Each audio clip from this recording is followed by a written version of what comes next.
एक छोटे से गांव में एक पुरानी हवेली थी। लोग कहते थे कि वहाँ एक आत्मा का साया था। दिन में तो वह जगह एकदम सुनसान लगती थी, लेकिन रात होते ही वहाँ से अजीब अजीब आवाज़ें आने लगती थी। कोई भी इंसान उस हवेली के पास जाने की हिम्मत नहीं करता था।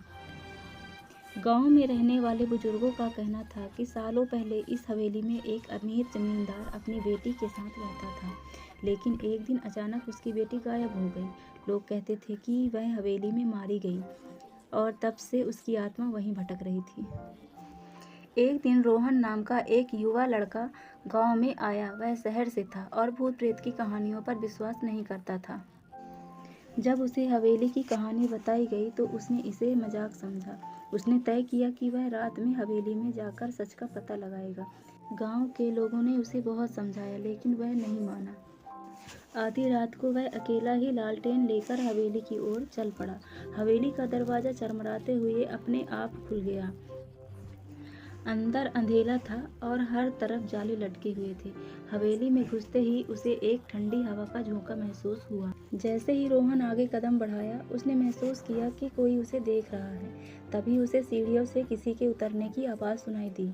उसने लालटेन का उजाला वहां डाला, लेकिन कोई नहीं था। अचानक से उसे किसी के हंसने की धीमी आवाज़ सुनाई दी। डर के मारे उसके हाथ पैर कांपने लगे। तभी एक परछाई तेजी से उसके पास से गुजरी।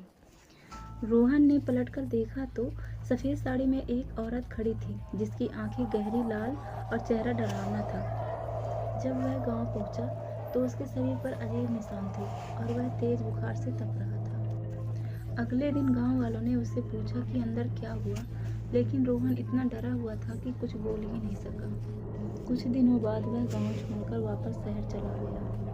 उसके बाद से कोई भी उस हवेली के पास जाने की हिम्मत नहीं करता था। लोग कहते हैं कि आज भी वहाँ रात के समय हंसी और ससुराने की आवाज़ें आती हैं। हवेली का रहस्य आज भी अनसुलझा है।